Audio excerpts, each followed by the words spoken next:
Okay, we have quorum present. We'll call the meeting to order.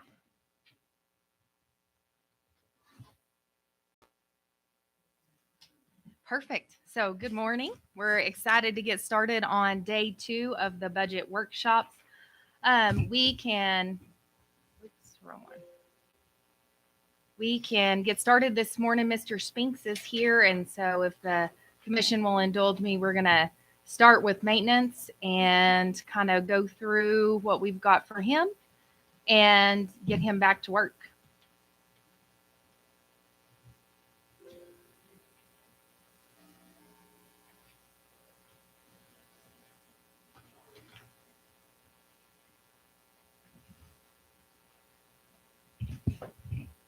And Gary, do you want to hit that light behind you, please, sir, so we can all see the screen? Thank you.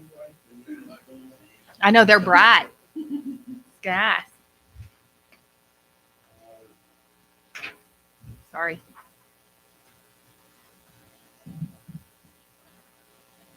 And this is Gary's favorite part and everything, but I think what we should probably highlight is just the big ticket items in terms of the elevator that we're going to have to address.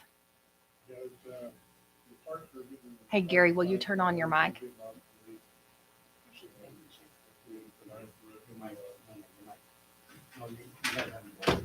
Sure. I'm sorry. Thank you, Bill. And the parts are getting obsolete for the elevator, and they're talking about when just have to replace the car, not the shaft, nothing in it, just the mechanical works of the elevator. And estimated right now that's between 80 and 100,000. It's not immediately, but we need to look at it in the next couple of years real close. And if it'll go this year, that's great. But if not, then we just need to put that and keep it on the front burner. And one of the things that we talked about is making sure it's on the ICIP list to see if we can't get some capital outlay funding for that, since it's such a significant need. We just wanted to make sure that the commission understood that there is a chance, like if we lose the elevator, they may or may not be able to get parts in. We have it serviced. We have an annual service contract as it is right now. They come out quarterly. They provide their service and do everything. It's just with the parts getting obsolete, they advised us to start working into it. So with it being at an 80 to 100,000 price tag, it is part of the courthouse master plan in terms of something that we need to address, but we don't have it in the budget. We only have regular maintenance and the basic projects and everything along that line in here, but it is 80 to 100,000. We just wanted y'all to be aware.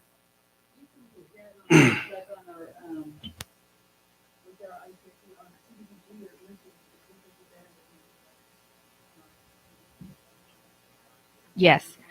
So I think ICIP would be the best bet at this point to have it included, and we will be in our ICIP process to update that plan.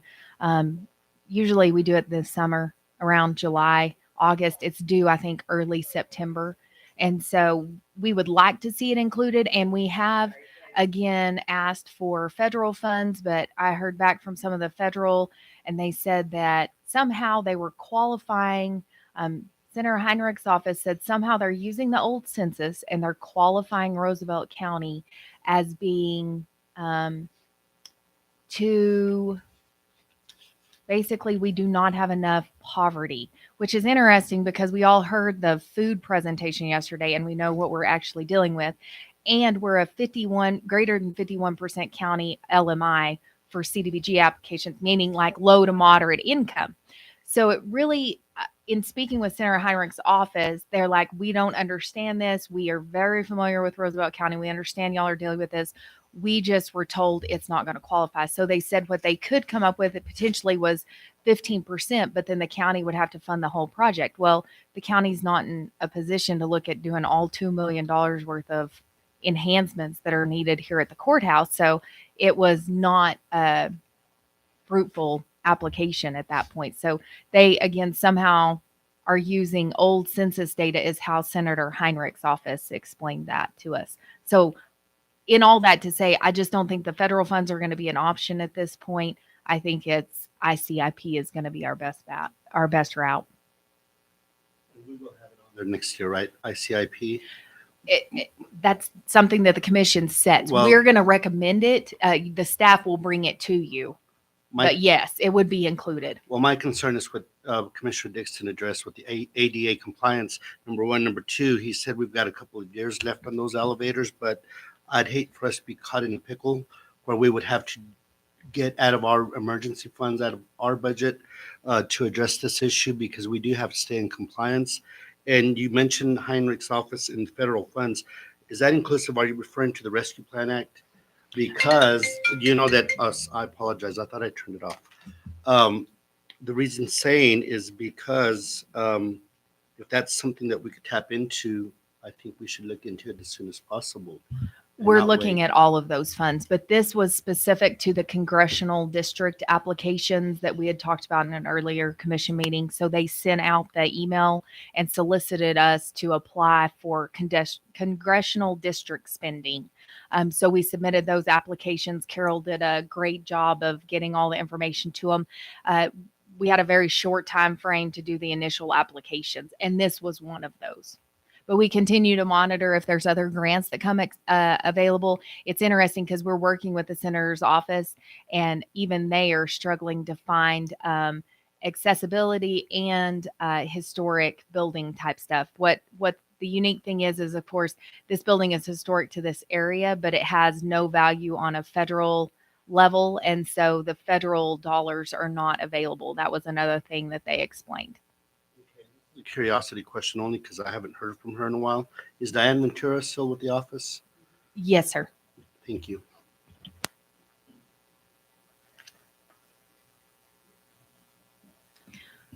Gary, I think the other thing that we included in this line item was the parking lot resurfacing. And this was actually something that Mr. Lovato got us quotes for several parking lots that y'all are going to see over the course. But we are seeing that there's some trouble spots in our parking lot out here in the courthouse. So the idea was to seal coat and do some things. And Gary may be familiar with some of that. Rick, you may need to talk about what your vendor can do. We have a contract with Desert West vendor for these services already. So Desert West came out and did a quote for us. They're wanting to do a crack fill first off. So all the cracks out there, they'll come in and seal those cracks, and then they'll do the seal coat. And then also part of that quote would be the restriping of the whole parking lot. We talked about doing a micro seal, but the equipment that he has is too big. We can't get in and around these curves, and it's too difficult. So we're going to go with the seal coat. We'd like to go with the seal coat. So that's the extent of that. Thank you. And that's Mhm. 24,000. I don't know if y'all can see that up there.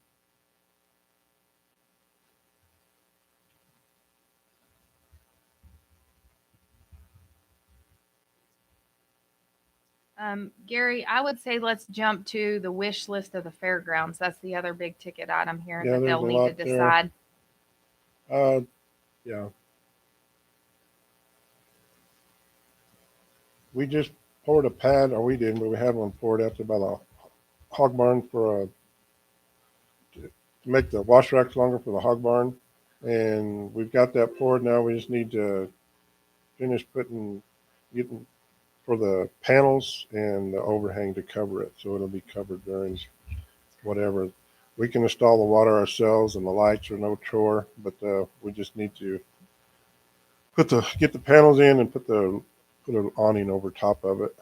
And then on down that is painting and patching the poultry barn, the show arena, and also the hog barn, the interior and exterior walls. They've Sorry, I'm not driving very good this morning. Okay. and just to improve it out on the areas out there, it would look a lot better because they did the youth building and it made 100% difference to that building. And so that's and then we got the fans in the special event center.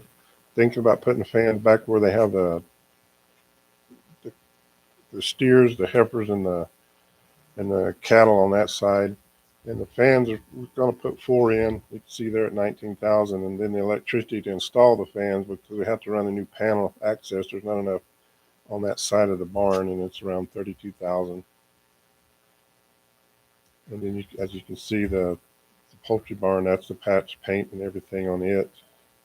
And we're looking at doing the LED lights in all the rest of the buildings at the fairgrounds to install them, like the pavilion as well, and the home arts, mechanic, merchants building, and the youth building.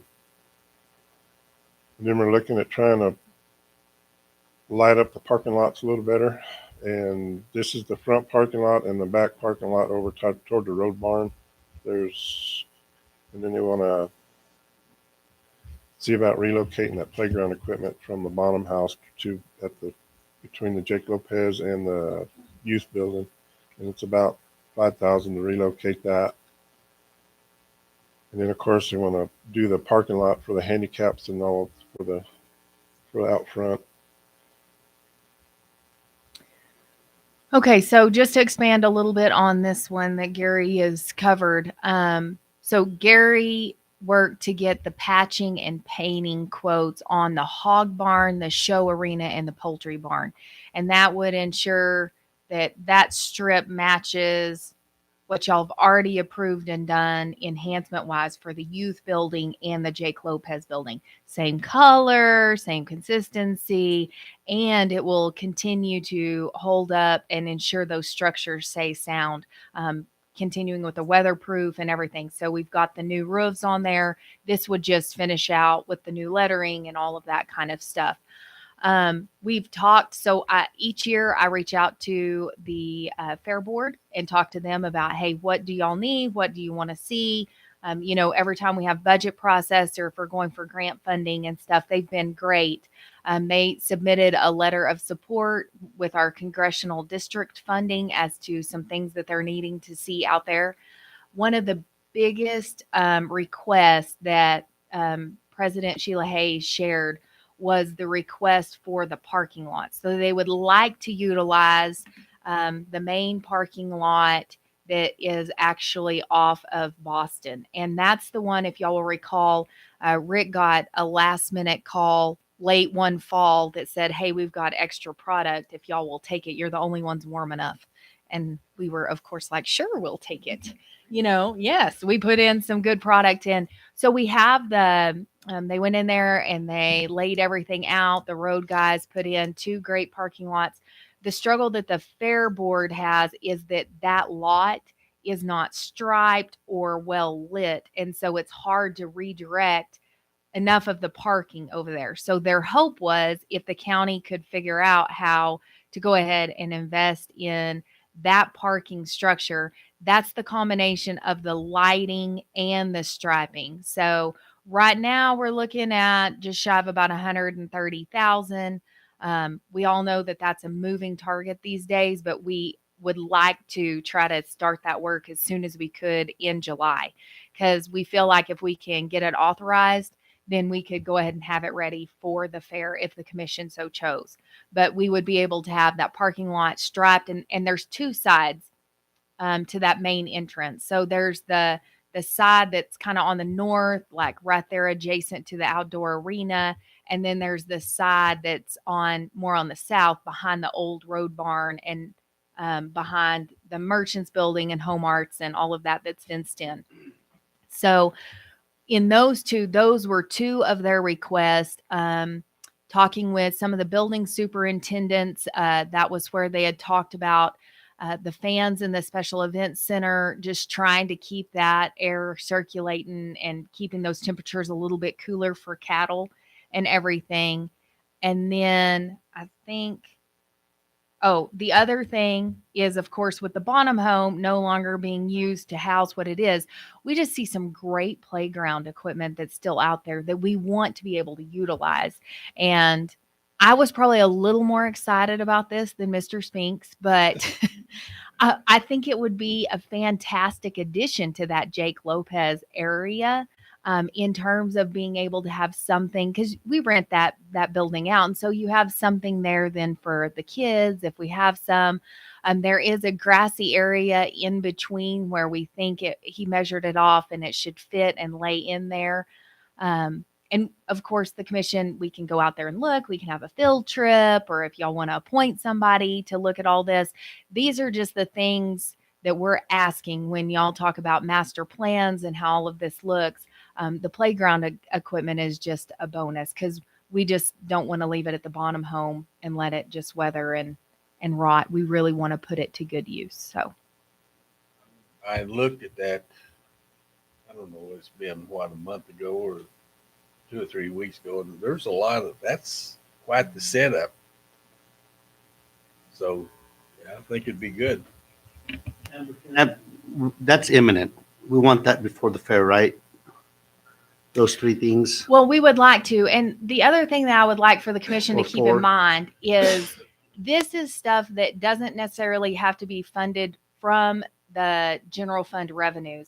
We set aside about $3 million for capital projects for just this type of stuff after the wind farm came through with their we knew with the construction gross receipts, it wasn't going to be ongoing. It's going to be one-time money. So the commission set aside $3 million for these kind of enhancements. So if this was something that the commission felt comfortable with and wanted to do, we could have everything set to start July 1. If y'all wanted to see a budget adjustment earlier, I don't know what kind of time frame y'all are looking at, but you could authorize that actually, and we could begin doing some of that work this year to try to get as much done before the fair as possible. It's at the Okay. pleasure of y'all. I know it's budget hearing, but I'd like to request 2 days to put that on agenda item for our next meeting. All of it? Just the 4. The fairgrounds, the needs for the fairgrounds, if you said we have those special allocations that we could take action on immediately, the 5,000 and 13,000, the playground equipment for sure, and then the parking lot striping. If we could take action on that, because we're already going to be into June by the following our next meeting. So time is of essence as well.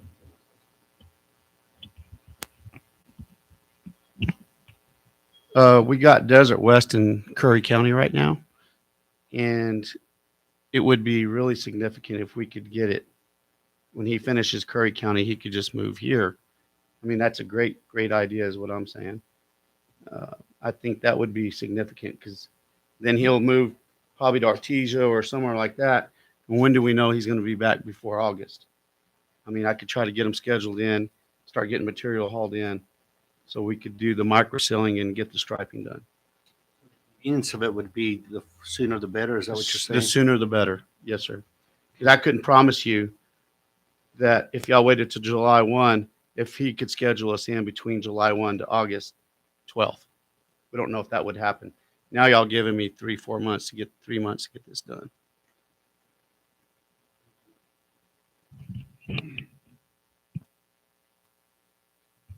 Are there other thoughts from, I'm like,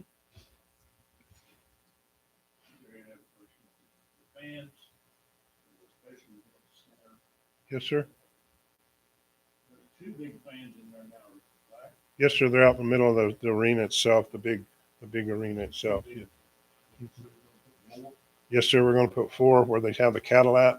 They're like the one, they'll be like the one we put in the hog barn, and we'll stage them 4, space them out over there. Yes, sir. And the old, old, did somebody donate a fan sometime? The Never have one? when they shut the Coke plant down, the Coca-Cola donated a fan like that at the arena, and they donated it to the fair board. And I believe the fair board is working to put that in the pavilion. That's in the works to do that. That has been engineered already, and the fair board, I believe, is coming up. Sir, that's my understanding. Yes, sir. For that fan in the pavilion, yes. that's Sure. what we've both been told. Yes, Yeah. sir. The president said that they were looking to do it. The county paid about $8,000 for the engineering cost to get everything lined out as to what would be required to install the fan. And then the initial cost about 3-4 years ago when Gary got the first quote was about $1,500 to $2,000, if I recall, to hang it. So not sure what that will cost now, but otherwise it's just sitting in the back of the youth building. Yeah, it's just sitting there collecting dust, and it really needs to be up in the air Mhm. and moving around. But yes, sir, the Fair Board, and actually, just last month, I believe West Weems had an electrician, and they was looking at it pretty hard. So I'm not. They have to install a piece of I-beam up in the ceiling, but they have all of that. So, but like I said, it's under my understanding they're going to take care of it. Yes, sir.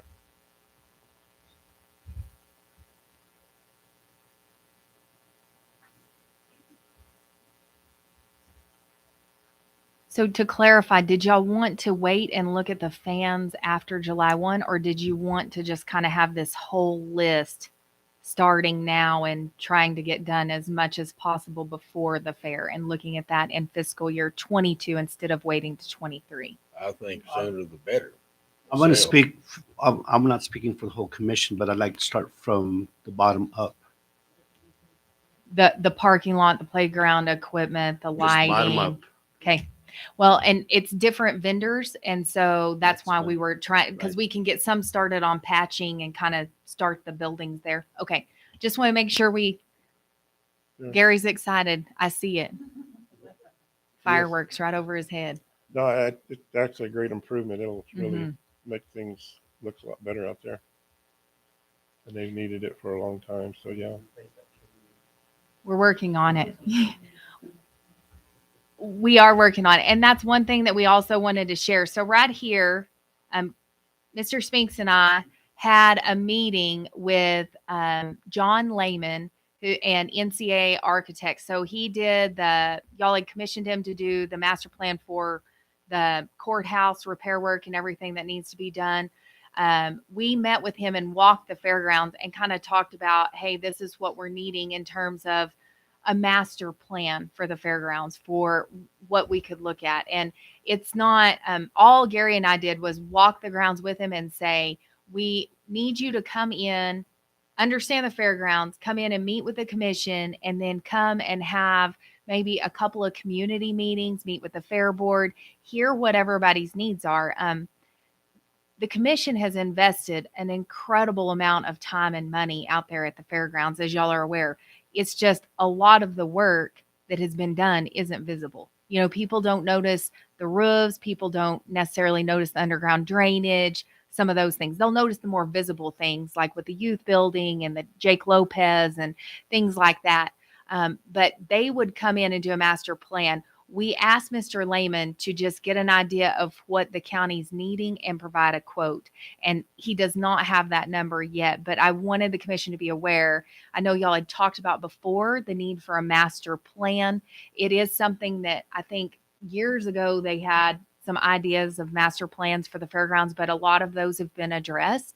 And so this would be a professional company that could come in and talk about, here's your options. We've heard a couple of groups that have requested, we want to like just do away with those Kwanzaa barns and rebuild and put out a multi-purpose building out there. Well, that would be very expensive and it would be great. But at the same time, you've also got a lot of private businesses that have been constructed to house private events and rentals and things. And so I know that there's this close balance of what do we really need. And again, we only utilize those buildings once a year for 1 week. So is there a way to kind of like scrape out the existing insulation that's in there and shoot some new foam? And we've put in they've replaced the skylights and got all of that taken care of. Is there a way to float in a new floor, put in some new things?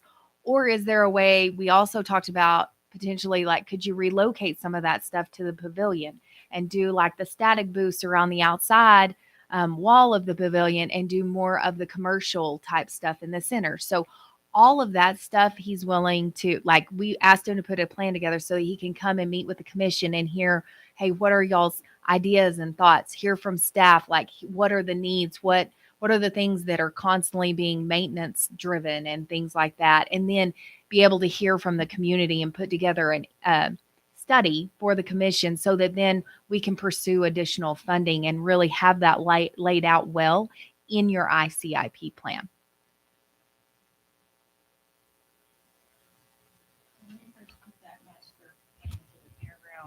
On the ICIP, we had a vision of ADA compliance and drainage, and those two things have been addressed. So I think it's time for a master plan upgrade.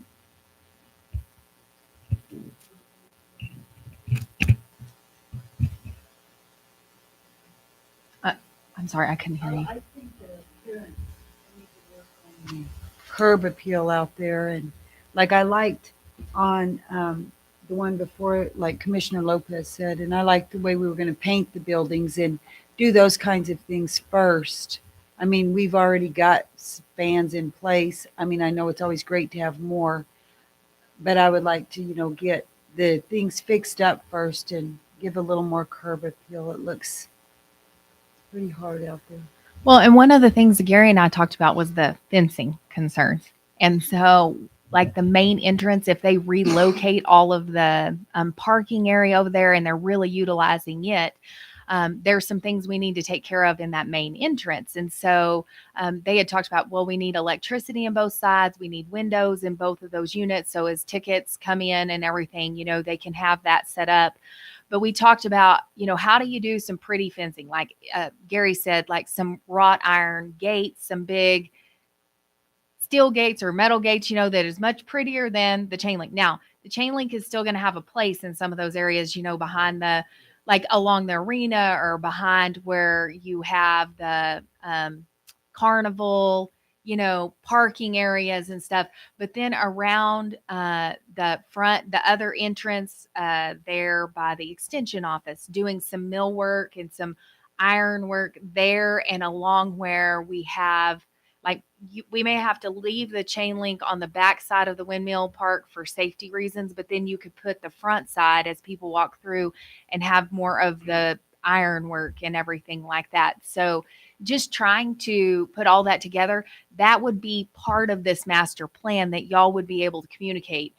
We tried to take notes and share what we knew were concerns that y'all had expressed over the years, but then really build on that by allowing him to really start putting this together of what is this going to take. And it was about, I think, 30,000 for the courthouse. So I would estimate it's somewhere probably between 40 and 60,000, hopefully, for the fairgrounds.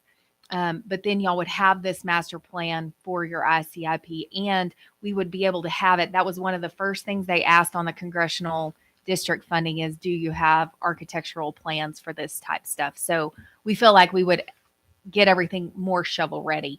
Kind of like how we were with the ADA stuff. We're shovel ready now and we have all of our plans. We just need money for the concrete. It's the same concept. Okay, how soon can we get that? We met with him last week. We had him come out and we walked everything, and he's working on getting that so that it can be part of this budget process. So he was hoping to have us a quote by this week. I just had to leave it blank because I don't have it yet. Talking about the ADA compliant, is that going to be inside there too, like walking from building to building? Because I know like last year I had to, like my mother-in-law, pushing her in a wheelchair or her using a walker was virtually impossible through that little pea gravel. It looked great, but it was, really hard for her to walk through. No, we're using everything. So we have the plans, the ADA plans. Lydic Engineering had everything developed, had everything laid out as far as concrete. The underground drainage was the first step. The second step is the concrete work. If you'll recall, CDC, or the Community Development Block Grant, the CDBG, came back and said, we can't give you funding for a fairgrounds, even though it's for ADA. We just can't fund. I still don't understand that. That was after the second year when our application scored so well, but that's when we got the environment funding for the clean water project and put in the underground. So we were able to secure alternative funding that way. The concrete wise, we're down to about 47,000 that's left in the capital outlay allocation. And that's going to get us the sidewalk installed in front of the Jake Lopez.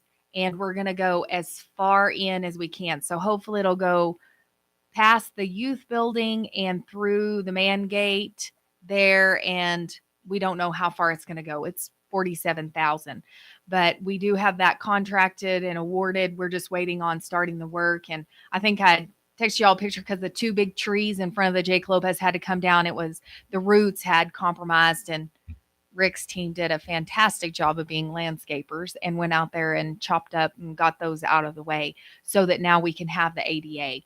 But we're going to have to find additional monies, and that's what we've been applying for to get the rest of the ADA walkway. The way they've laid out the plan, it's painted. So if y'all ever want to drive, you can see the orange paint that's out there right now. Maybe at lunch we can, if you want to go drive and see anything, I'm happy to show y'all. They've got it staked and painted where all of the buildings would be connected with concrete. There's a lot. I don't want to deter them today if they're having the kid cows and more. Today may not be a good day to go out there. Oh, yeah, never mind. Yeah. There's lots of little kids out there today. So we are working on that. That will be something that we will have in and have ready for y'all for sure by the preliminary when y'all look at this in May. And as soon as I have the proposal and what we're looking at, I'm happy to share all of that.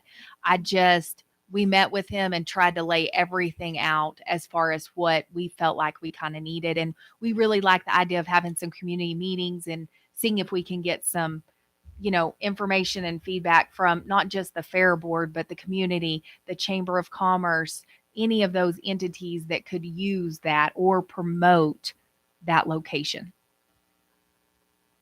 So on the subject, I'm still going to throw this out since I do it all the time. I'm into facades. I'm into welcoming individuals that aren't from here into our community for whatever events, especially the fair or other events that we have out there now. But I'm still going to harp on Lime and all that drainage or non-drainage in and around Lime. And I just wanted to be on record that, we are making a lot of improvements. We're expending a lot of money and energy towards this. And it has been a 5-10 year study since I got back on the board. And it starts from the street and no drainage, and that street on Lime is horrible. So whenever you guys do continue those negotiations with the city, please address that and share with them everything that we're doing, everything we've done. And, we just need a little bit of support, not just moral support. We need support where they can do something from their end, i.e. Lime Street. I think coming in to our fairgrounds when it's like driving through the Grand Canyon, honestly, especially when it rains. So I'd like to really see that go to fruition, at least before I depart from the commission. Thank you. Mm-hmm. Gary, your capital requests are down here. And these actually, this one's Johnny's part of it. I guess the electric water jet's a fun tool for you. Yeah, out at the health office, the way that I don't know why it has happened. Some of the pipe is settled for the sewer line. Anyway, there's a backup of water and it's when they flush the toilet, it's a long way from the building to the water main. And a lot of that stuff is backed up. And to clean that pipe out, we've had to have Mark Harper plumber come in and they use a water jet. And it's about $450 every time they come out here. We've had to have them do it twice. But if we could get one of those, it's just a little movable machine. I mean, that would save us a lot of dollars and a lot of headache and heartache because when that sewer backs up in the health office, it's not a fun thing for them. And the cameras, I think Mr. Montiel brought up. So we have cameras on the north and south, but we don't have cameras on the east and west. So we would like to have 2 additional cameras. Chase wires everything up and gets them done. But then we have cameras, and we've had some of the law enforcement come and do some investigations from incidents around, and those were 2 blind spots that we didn't have coverage on. So for those are just external. So we have cameras on all the internal floors, but it would be the external ends of the building just to have 2 more cameras to be able to have the views. And then, Yeah, we would like to, it's a, for a couple of ATVs at the fairgrounds, especially during the fair, because it's such a, we have to borrow golf carts and such, and it's just, and it's, it'd be nice to have them there. That way we can, even non-fair use, it would be good to have them on the fairgrounds. And, would like to get materials for a trailer, for a spray trailer. and then the carpet, Gary, I'm looking at anything else that's in here, talking about the carpeting that we need to. Yeah, look we have, at. lots of carpet at the extension office. Their carpet it's way outdated. And of course, when it got flooded a couple of years ago, they did clean it, but they need to think about replacing it. And then at the Chamber of Commerce next door here, the Enterprise Center, it's getting pretty much, the same way. It's getting old and wore out, and it's time to start thinking about changing those things. And I think the Enterprise Center, about 16,000 for the new carpet. Yes. And the rest of that's just annual stuff that's required for the expense of that building. But the other thing with the extension office was the sidewalks. Yeah, and the sidewalks on the east side of the building, they're really getting dilapidated. And we got some prices to redo those, and they'll all be ADA with the ramps and as they are, but those sidewalks are getting real bad. Can we not start with that 47,000? Can we not start at the extension office in lieu of starting at the Jake Lopez Center? Well, it's already kind of laid out with that. The extension office is a little bit different because it was just building access, and eventually all that's going to have to be tied in. We're going to have a substantial more amount of ADA work to do in that parking lot. So we hope to connect the extension office at this point. We just had some concerns raised recently after we had already commissioned and contracted for the other part about the issue at the extension office. So Mr. Spinks was quick to go get everything estimated.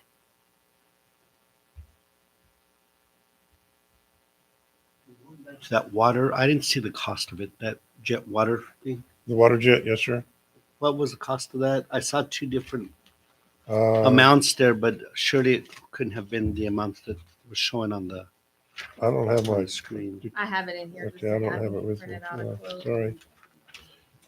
I don't think I had the cost in the notes. You guys, I just said it was the 2 cameras and that. I thought I brought it. I don't have it with me. I'm You brought sorry. me the quote. Just a second. I gotta find it. it's no big deal. I just know that it's not $9,000, right? No. Or That's for something. the cameras. No, I know. and There was No. two different. It's just shy of 3,000 for the water. Yeah, like Okay.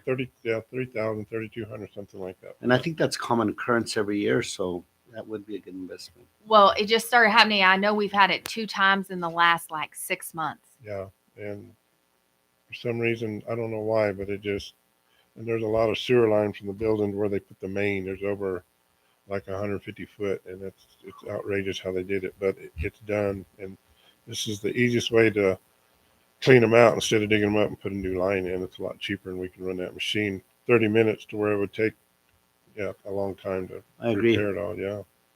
It's been an ongoing problem forever.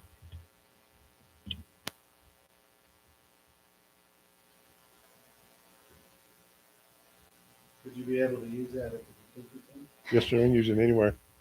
Yeah. We could use the courthouse. Yeah. I mean, there's a time or two we've had to do that too. Yeah. So. I think that's pretty much all the high points. They have it printed out in your binders as well. Sorry, we're in the maintenance and fairgrounds section of 401.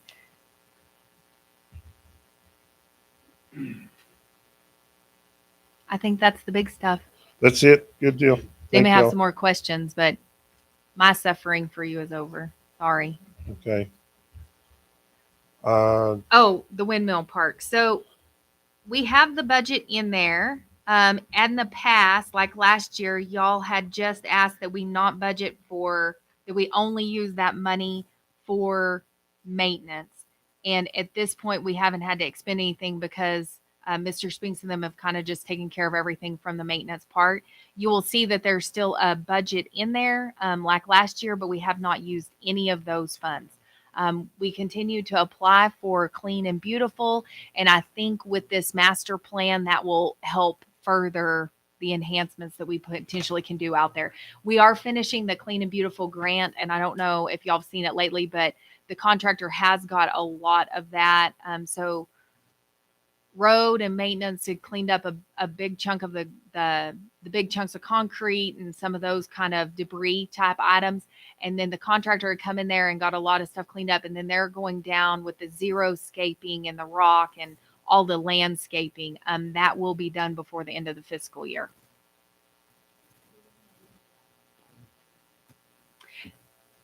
Yes, ma'am. It's just if we need it. For any of the windmill related repairs, but we did not use anything this year. So we still have all 15,000.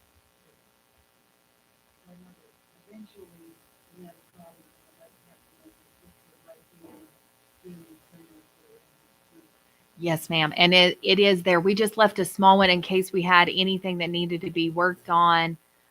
Just asking for a small budget there just in the event something did arise that we weren't able to handle internally.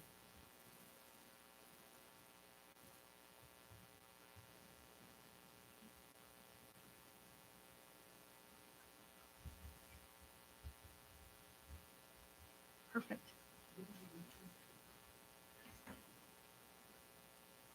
Do y'all have anything else for Mr. Spinks before we let him get back to his day? So, Materials for a trailer. well, then, Still, I know you need a trailer to haul your stuff around. oh, it's for the, Does that mean you're gonna build a trailer? yeah, we're going to get the material and build a trailer. Yes, sir. And just for like, put our weed sprayers and stuff and carry the trash cans around during the fair time mainly. Cause it's, those things, you have to walk dumpster and they get pretty heavy. Yeah. And yeah, we were just going to get the material for a trailer and build it ourselves. I really like the ATV idea. I could foresee that being used all year, bad weather, all season.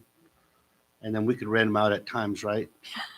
When we go do county business, For the weekend, during hunting season. No, not really. weekend businesses.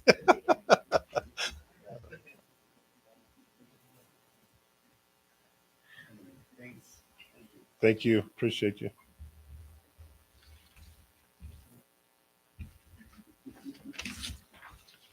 Okay. Let's jump to the assessors since they're here. I know George and Steven are dying to get up there. We're dying to get up there.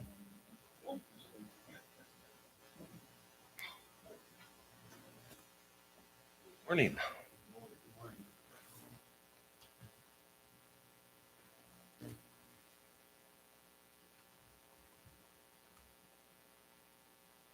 Okay. That's your operations. We've already kind of covered personnel.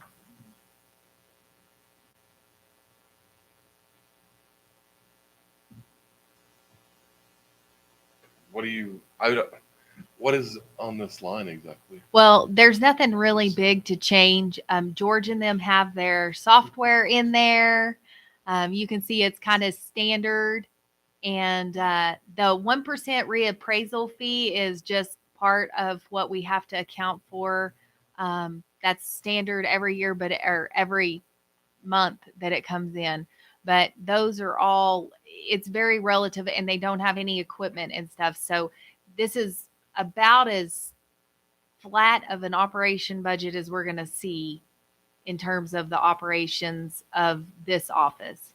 And they have this one, and then they also have their $4.99 fee. Let me flip over here. Hold on. I Oh, can't see it I'm from over adding there. It's sheets. like flat with the- And the monitor of both sides, speaks to the mirror.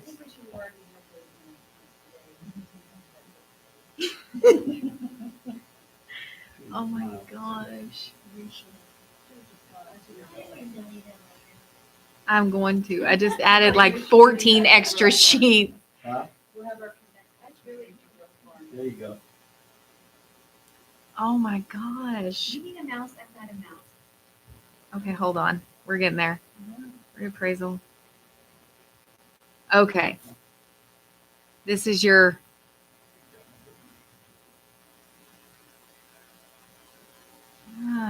fat fingers here.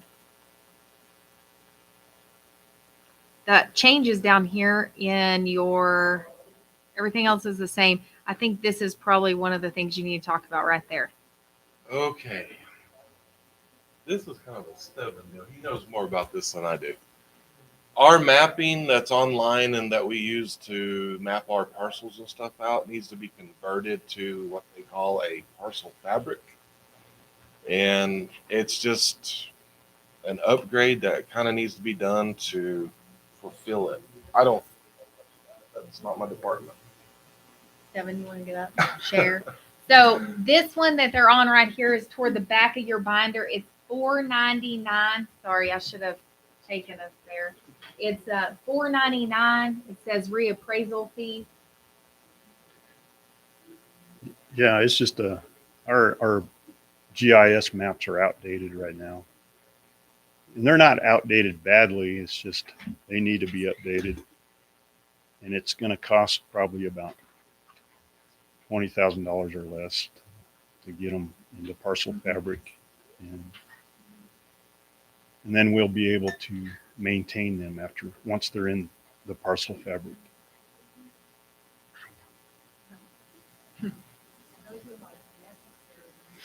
Yeah, it needs to be done sooner or later.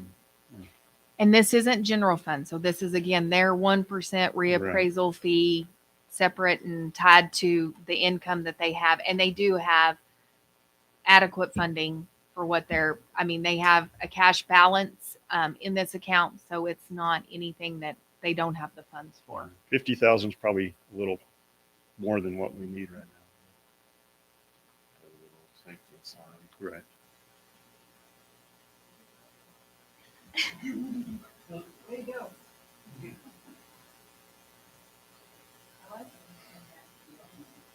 Our own money? Well, we try to be on the low end of everything that we possibly can because I'm a kind of a tightwad myself. I don't like to spend money. So, but that's something that definitely needs to be done.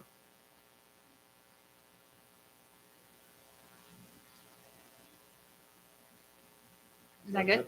I think we're so. good. Those are I your mean, that's only two pretty much funds. all we're asking for. Thank you. Perfect. Thank you, gentlemen. Painless. I saw that. I think they should have went last. That's why they should have went last. Okay. Road or detention. Who wants to go? You'll be great. Did you see George? Yeah. I mean, you're good. It's easy. It is.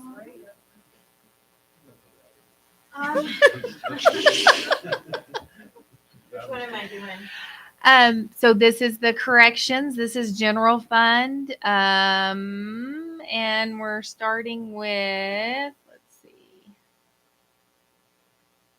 We've got operations right here. And just highlight, if you will, the the big items, like right here where we talked about. Okay.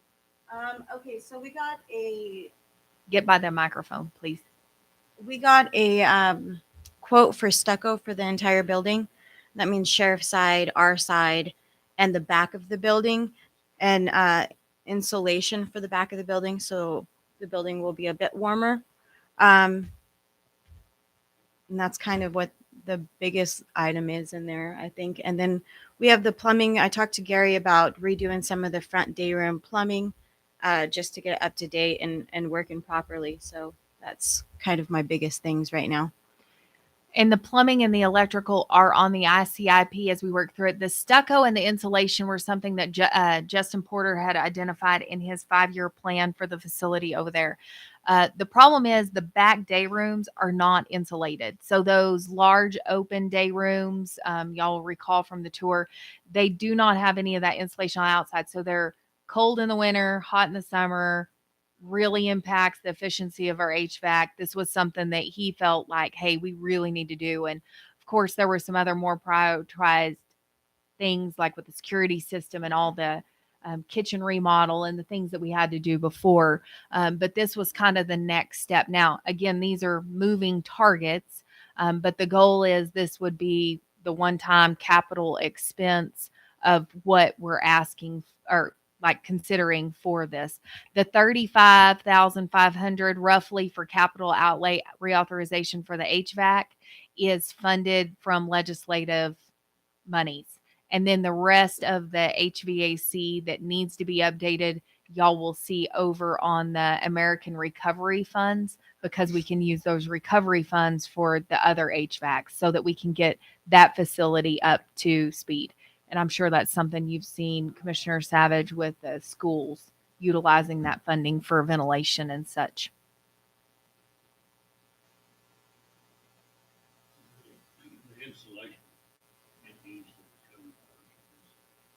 Not that we've seen with the building repairs, because it's not anything related to the ventilation directly. It's more of just the building and facade. But I'm happy to look at that again.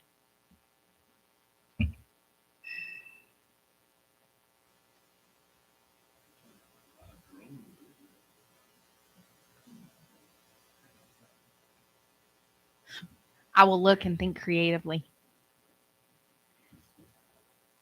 The medical contract.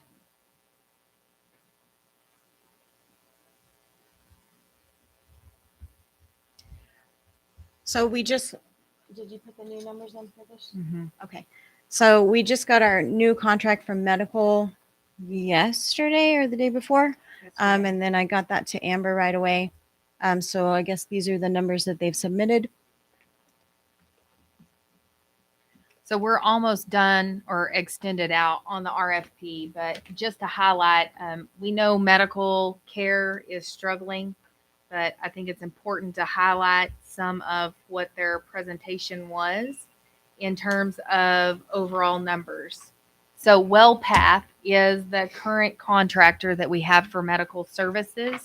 And we initially entered into an 8-year agreement. Like I say, I think we're about at the end. It's either 2023 or 24. But a couple of the things that they highlighted was that they've taken extraordinary actions of what they're utilizing their things. But the struggle is that they are not able to compete with the market prevailing wages. They are simply, that is exceeding what the partners, like what they have paid in the past. So in the 2022-2023 renewal, they are requesting a one-time modification to the normal price adjustment and are proposing a 4% adjustment to non-staffing cost, including offsite costs, pharmacy, insurance, and on-site medical expenses, which is just over $4,000 a year. And then they are asking a one-time annual increase of $102,645 to cover increases in compensation to our healthcare staff. 100% of this increase would be passed along to our staff or to their staff in an effort to mitigate the extraordinary effect of the staffing crisis that they have described above in terms of trying to find staff to provide the services there in the detention center.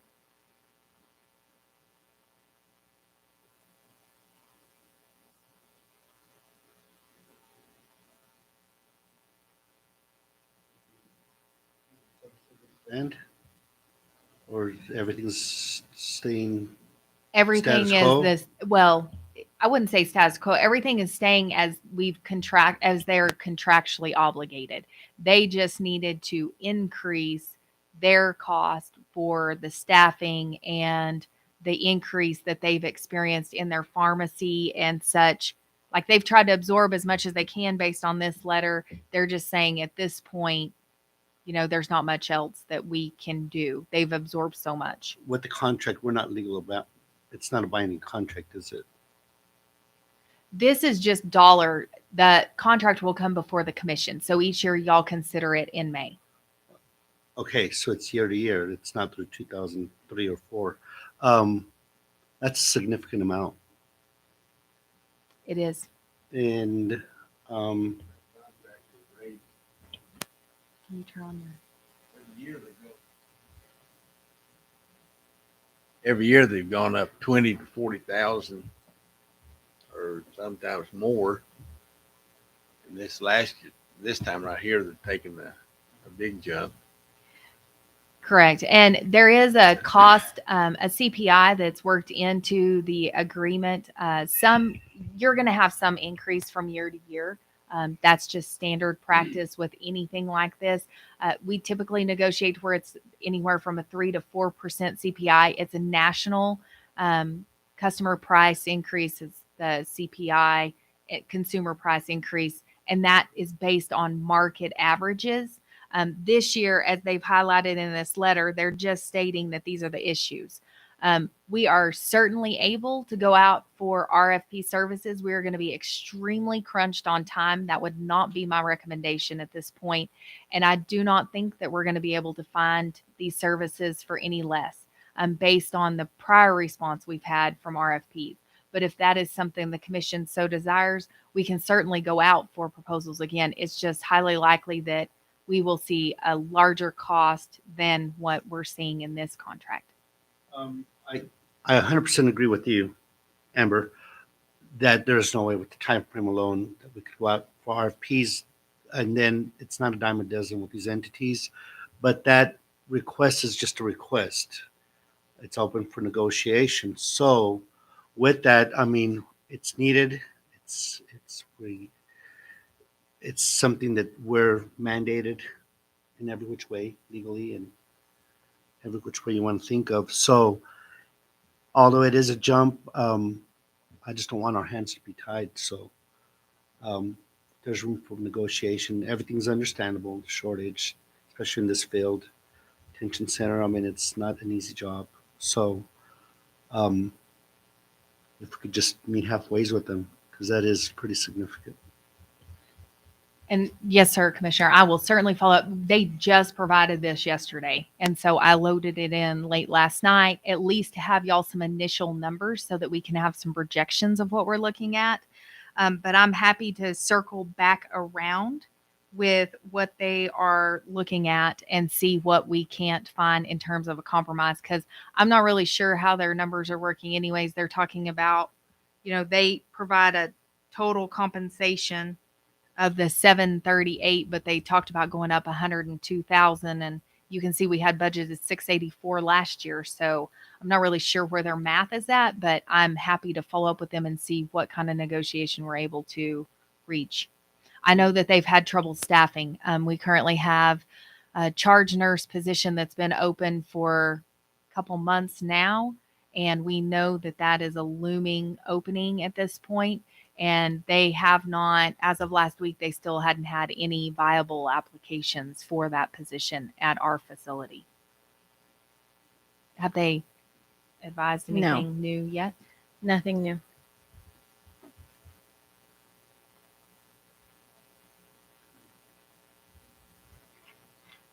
Okay, so let's keep moving.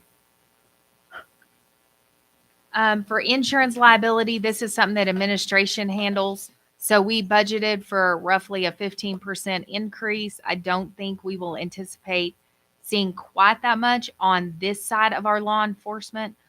We will talk more because there will be an increase, I'm certain, on the sheriff's office side. But those are your biggest financial expenditures there, and the detainee meal contract, which we still have under RFP, and you see some minor projected growth there. You want to talk about your van? Last I heard with our van that we probably will not be receiving it until later in 2023. Chips in cars and things like that are not here in the United States, so we're having to kind of wait on that. So we're going to expand a little bit. This is something that the commission authorized in fiscal year 21, and it has been on order for over 2 years. This is the specialized ADA van that we need for our facility. I've asked Ramsey to ensure that her or her staff are communicating regularly to express just how much we need our transport van. The ADA capability alone is vital for what we need for our accreditation out of the facility to ensure that we're able to provide those if they need any kind of accommodations with the appropriate vehicle for transportation. So this is something that has been on order. As you can see, this is our 3rd year that we anticipate rolling it into, and we still do not have an exact date of delivery. Are we going to have a 2023 van, or is it going to be a 2020? I don't know. That's a good question. Did they talk to you about the model? They did not talk to me about the model. I would hope it would be the newer version, but That is a good point, but the other thing I was going to mention is I'd like to request for us to write a letter so we can have stuff on record as far as a paper trail, that we're at least making an effort, and have the commissioners or our chair/vice chair sign off on it on behalf of all the commission, because it could also, I mean, this is libelous, especially when we're transporting, if we don't have something that's ADA compliance, God forbid, but one of our staffers or an inmate or anyone else traveling that van gets hurt for whatever reason, that's going to be on the county. So I would like for there to be a paper trail stating that our efforts over the last couple of years and the projection of, as to when we're expected to have it, and maybe, hopefully, that would expedite it, but it's worth a try. Thank you.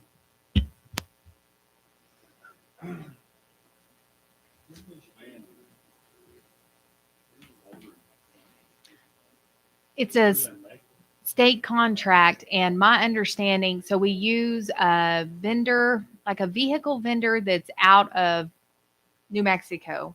I believe they're like Albuquerque, Los Lunas area, that does the specialized van type stuff. But then they had to order parts like cages and things from California. And that was part of a delay because that was tied up for the specialized transport cages that had to be installed in the van. Then the chip shortage is a different situation. So it has been one thing after another, because this all started with Administrator Porter and then transferred to Administrator Ramsey. Started the process with like ordering the cages, like she's saying, are they making all of this stuff to fit 2 years ago van, or are they making this stuff to fit next year van? Well, my understanding was they had the van and they were fitting the cages and everything. It's just some kind of issue with the chip, but So that That's- Ramsey can follow up on that one and I get can more definitely details. follow up today. Last I heard that they had everything they needed beside the chip, and they hadn't installed the cages yet. so it is going to be an old van when you get it. That's what I'm guessing, but I can follow up today to be sure. Well, it's going to be an old unit. I'm telling you, it's still not worth what it was worth then. It's new to us.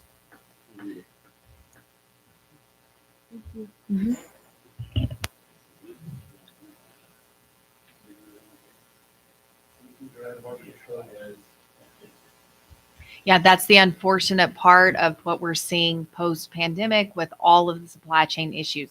We're experiencing the same struggle with the road department and the fleet and with the sheriff's office fleet that's on order. Just there's very little we get to do. We're tied. We use the state contracts and we ask, and we're just still waiting. Problem with Commissioner Lopez too. I've been shopping for about 6 months, literally, no joke, for the car that I want. But the market's pretty bad right now. So can I borrow a car from someone? Not the band. Okay, let's hop over to corrections, and you and Chris can kind of tag team on this one. So corrections wise, Ramsey, you can just kind of highlight the things that are specific to detainees that we use in our correction funds, and then Chris Paulus is our MAT program manager, and she has just been doing a fantastic job building out the MAT program for us at the detention, so they can share more about that. And they're morning. super happy to be here, I can tell. So the first thing for us would be software, and I know that looks like a really large number, but $25,000 of that is related to IRMA, which is our electronic medical records system. So we use it for the MAT program, but we also use it for detention with the regular medical contractors. All of the appointments, daily check-ins, medication, everything is tracked electronically now. So we're moving from a paper system to a computerized system, which is much more efficient. And This is the contract for the counseling. professional services, it's been recommended by the people that manage the grant, the RISE grant specifically, that we consider looking at a program consultant in the near future to see the best way to try to grow this program. So we're not kind of shooting in the dark as much. We get a little direction from someone who's more experienced with building a program from the ground up. And then the counseling contractor, it wasn't very efficient for me to be the entire MAT program, trying to build it, run it, and provide all of the services. So you guys were gracious enough to approve a subcontractor. So Jennifer Lockwood has signed the contract that you guys approved at the last commission meeting, or 2 commission meetings ago. And she will be starting, she's been meeting with me, and she'll actually start seeing detainees as patients next week. So she's going to be doing some of the individual counseling and some of the group counseling, so I can focus a little bit more on running and building the program and getting out into the community and being able to make those contacts and network, because we do want to ultimately expand where we have job skills training and we actually have some contacts, where we can try to refer people for like employment assistance and housing assistance, and just being able to meet those basic needs when they leave the facility, with the hope that we can reduce recidivism with the services that they got inside, connect them to services on the outside, and hopefully reduce recidivism, stop people. Yeah, that's going to be you, Mr. Lopez. I've also talked to Commissioner Lopez about connecting with CareLink. So a lot of our kind of special needs people that have maybe some co-occurring disorders as well as substance use can have that CareLink support, that behavioral specialist to help them manage in the community. So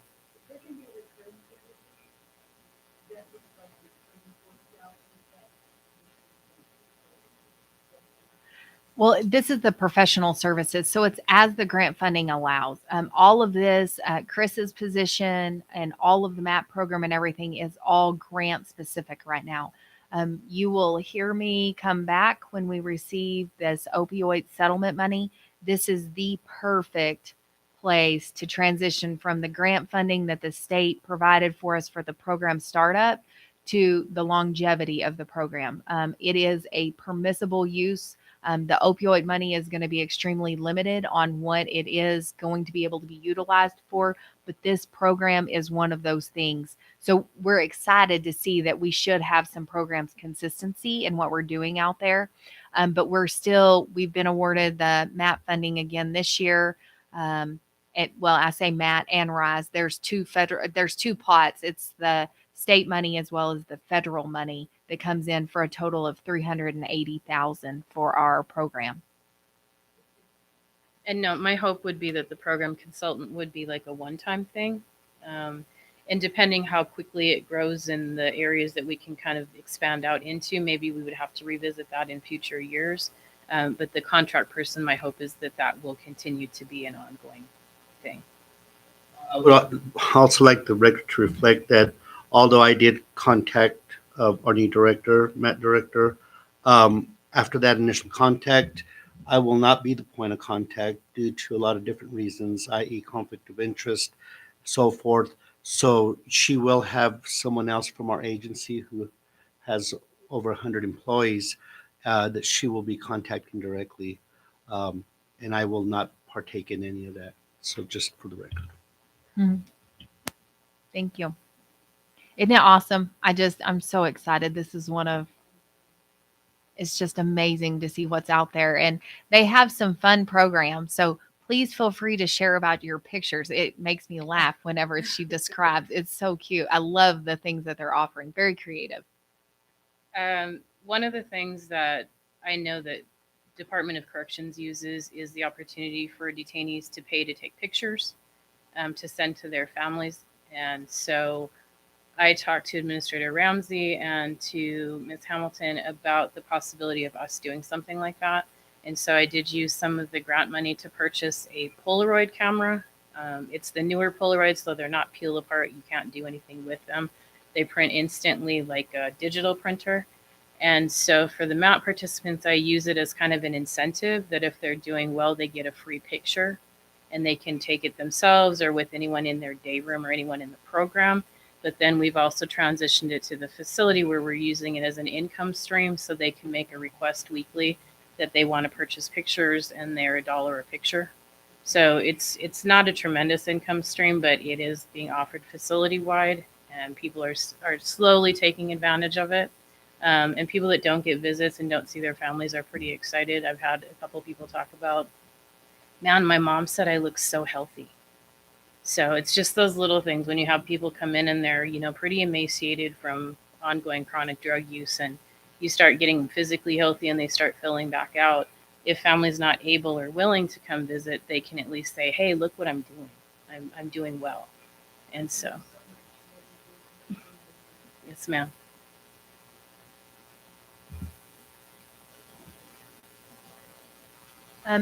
This is another piece of the medical contract over here, and this is the part that is specific to the MAT. This is not something that I saw in the initial agreement that Administrator Ramsey received, so there's some follow-up that has to happen there. I budgeted roughly about a 15% increase. I don't know where that's at. We've had some challenges with the MAT program, everybody learning something new. So that's an ongoing communication. But with our current medical provider, that is something that the grant pays for. So that's additional contact hours over at the facility for a specialized MAT nurse and provider type oversight. And that has been, we've got a new provider over there and it has been phenomenal, the difference in the program, even engagement at this point, I would say.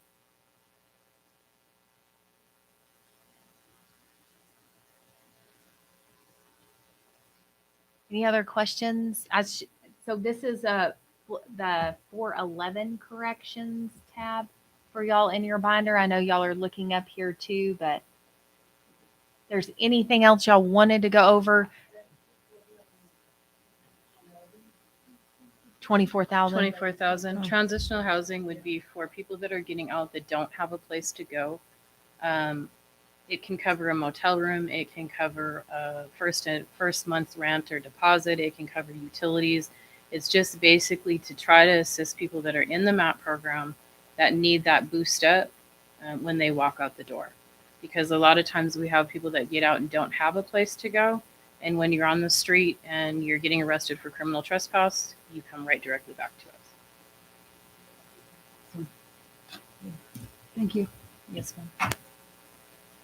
And again, Chris does monthly reports to the state and the federal grant folks to be able to share the monthly activities and the invoicing and everything like that. As far as the correctional fees goes, typically where you're seeing those is in detainee recreation. There's a small budget there for cards and games and such. The detainee library, you see a small budget there. And then the care of prisoners is the majority of the budget, where that looks at janitorial supplies and anything that is used directly for the detainees. So that those are the only two funds that are coming into this account is just the care of prisoners that again has to be specific to our detainees, and then the grant funding for the MAP program.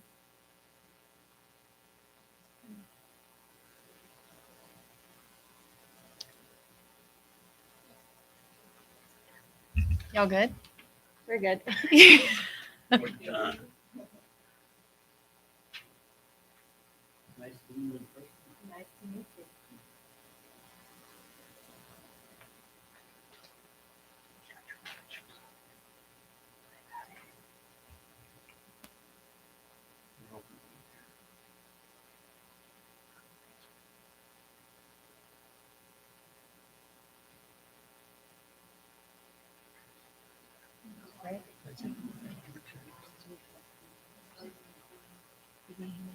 I just ordered it.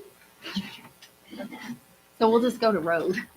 I just couldn't see around that hole. I was hiding.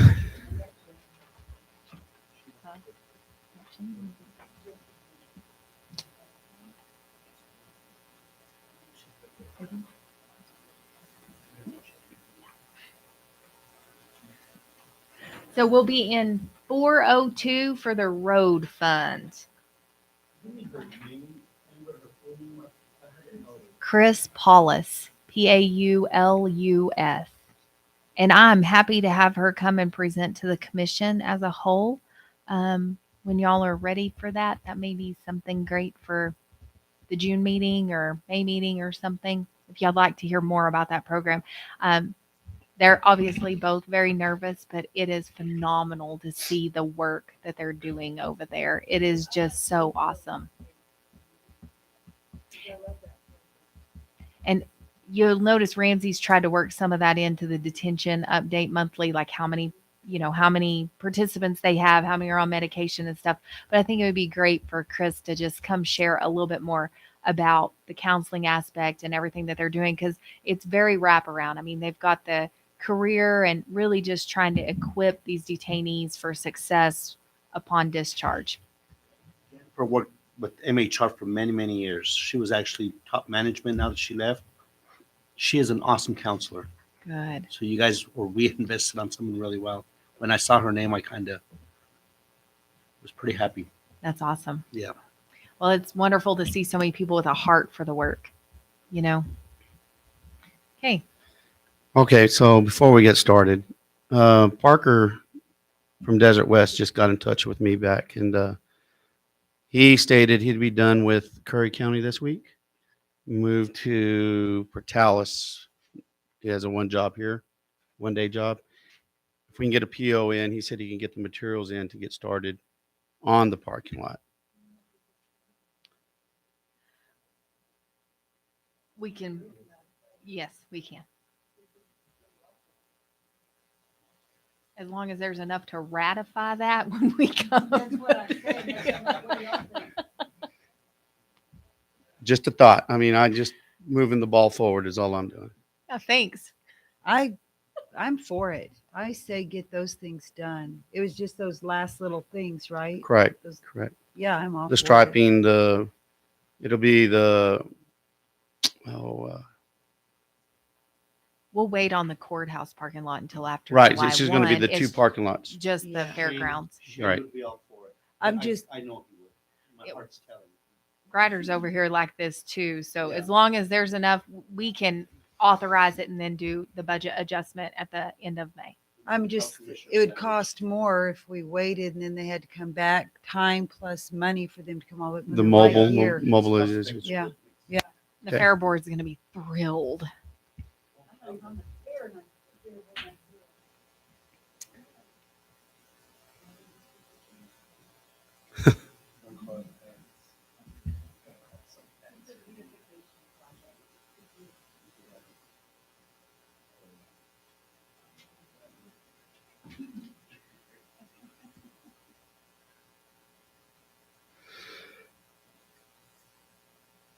You ready? Mm-hmm. Okay. We'll start with your revenues. Well, on capital outlay, that 890,000. I'm going to pull the glasses off. Part of that is on for year 22, 300,000. Correct. Mhm. And then the other part will be 21. Yeah, the 300,000 for 21. 21. Thank you. We're trying to look. It's blowed up here. All right. So the 100,000. Where you been? Lollygagging? Okay. Well, the 100,000 is actually for what we asked for the skid steer and the mulcher. That will be on another line item also, but and then the 490,000 is for next year. The 300,000 is right now, so we'll get started on that 300,000 in July. Just real quick. I hate to interrupt you. I just thought about it. Is there sunset on this? The monies that we haven't spent yet from capital outlay? 4 years typically, and we always get moving on That's those as plenty. quick as we Thank you. can. Thank you. That's Mhm. plenty. Anything over 4. It works better, as y'all know. That way, when y'all go back to the commission and request those funds, they like to see that we're moving on these. So we do not mess around. Like as soon as we get the signed contract and everything, we get the procurement started and Rick and his team start to work. Makes legislators in the upper ups very, very happy. Correct. Not And to we're sit on shovel it. ready and not to sit on it and no money spent. I mean, no money sent back or wasted. Correct. Thank you guys. Awesome. So the TPF, we've applied for it. It went through District 2. District 2 approved it. Ms. Flores sent the application because they had to sign off on it back to Serpo. She sent it, I believe it was yesterday. It was due the 5th, which is tomorrow. And we will have a Serpo meeting this month, and we'll grade each and every one of those applications from every entity. That was the 2.4 million, I think it was, or $2.8 million that we applied for roads. And on most of that would be, if I believe, if I'm correct, is 60 miles of microseal, and then the state line, which would be the 9 miles of sand between Arch and 202, and that would be Caliche. And then the 3 miles north of 202, that is chip seal. We'll microseal it, redo the last mile going north, rechip it, and also microseal it. On Road A, on state line, would be in front of Miss Belcher's house if it gets approved. Nancy? Elizabeth. I was about to say Nancy.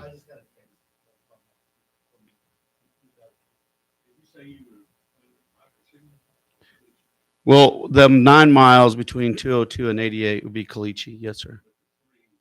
Will be a part of it be chipped and then microsealed on top. The 3 miles.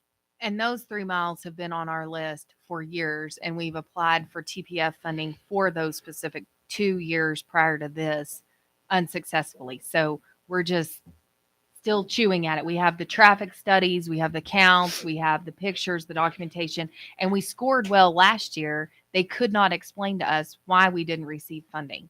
So Mr. Lovato has been much more involved this year at the SERPTO level and with the district to ensure that we understand and have everything included in our application. So we're believing the third time is a charm.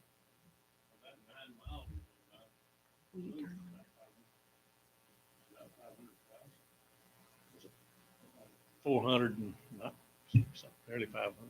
Correct. It is going to be expensive, but we've been looking at it for years. You know, I think Mr. Greider was with us when we took a trip out there, Mr. Sanders, and it's been probably 11 years ago when we did that. And we did, you know, we did those. We actually put signs up that said, rough road for the next 9 miles between the two roads, and hill may obstruct oncoming traffic. Be careful.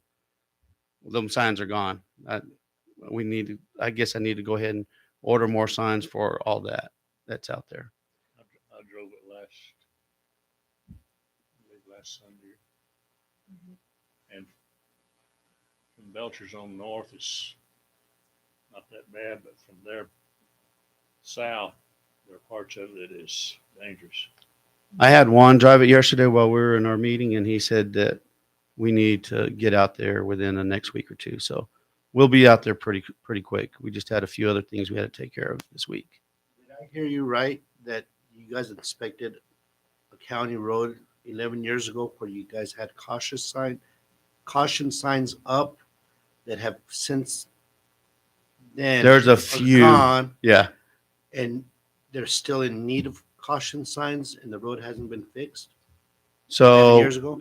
So the caution signs, this road is out on this sugar sand, and it does not hold up, especially right now, like it's extremely dry. As soon as you break that crust on top, it just turns into a big sand hole. When it's wet, it's probably one of the best roads there is because we can blade it and it'll hold together. And then when we're talking about caution, it's super hilly. I know you can't imagine that in Roosevelt County, but you don't see the next hill. When you're coming up or over another hill, you may meet up with another vehicle because you don't see what's coming. So that's what we were talking about, the caution signs. Yes, sir. Yeah.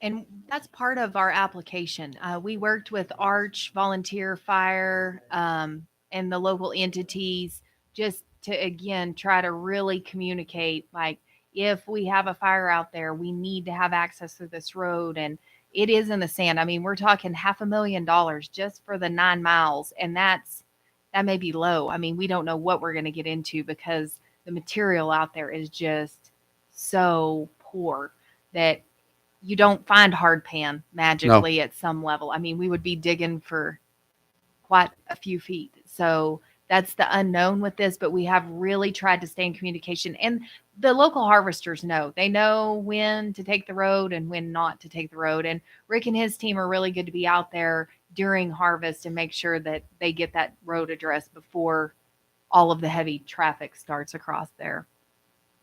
So there's only one house that lives on that road. I'm not saying that they're not important. It's $500,000 is a lot of money to spend, you know. And I know that the agriculture really goes across there two times a year, you know, during spring and right at fall. So we try to help them out in them points. And then also when the school bus was out there, we hit it quite a bit more often because of the school bus picking up some kids. So.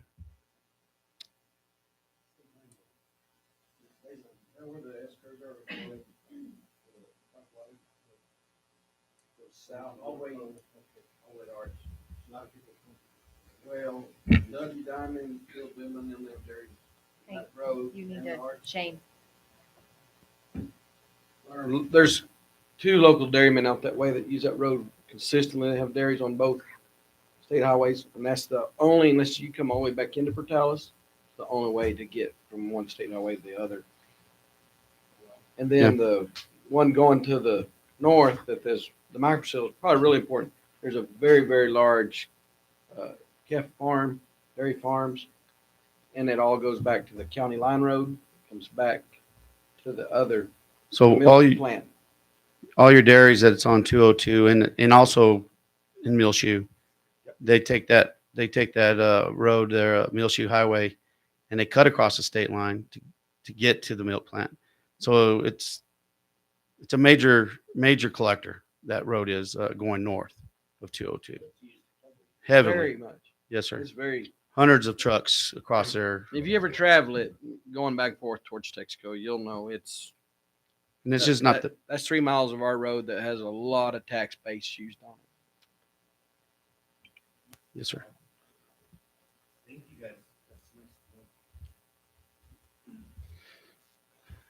So this RAID grant, correct? Yes. This is a tire abatement where we've got a collection of tires and we're trying to get rid of them. And also, we've on that same RAID grant, we've applied for signage. I think 50 signs is what we applied for. No dumping allowed. I want to put them in some hot spots throughout the county, like over here on Road 3, over on Q and 9, and State Line is another place. Up on Road 2 North, where we had that sand problem, we ended up picking up 2 loads of trash last week out there. So there's places that these people know that the traffic's not heavy, and they'll just now like to put these signs up. And this is part of that grant money is the signage plus getting rid of our tires that we have at the shop that we've acquired over the years and that we picked up out on bar ditches and throughout all the roads, the rural roads in Roosevelt County. And I know we haven't picked them all up, but we'll continue to pick them up as we see them.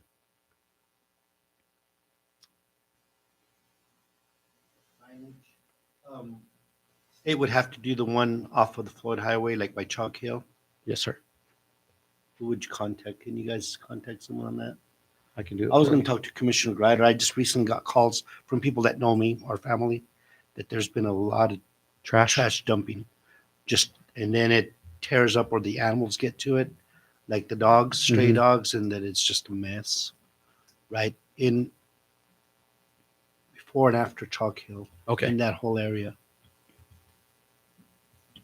I will visit with them. So our LGRF is the next 3 lines, school bus, co-op, and CAP. You know, it's usually about 500,000 between all 3 of them. So we're hoping, praying that we get it all, because at our last meeting at Serpo,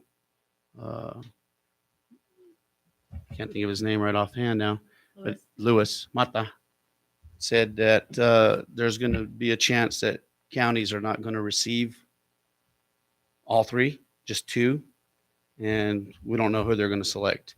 But they did say that the ones at grade high that do their jobs, finish their projects every year, turns in all their paperwork, and never falls for extensions, will more than likely get all three school bus, co-op, and CAP. And we've met all of our criteria, so we should be good. I say that.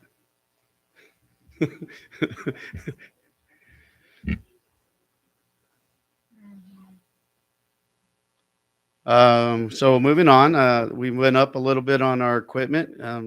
That's just, sorry, Amber, but Don't that's, be sorry. No, I can make it a little bit bigger. Is it hard for you? no, I can see it.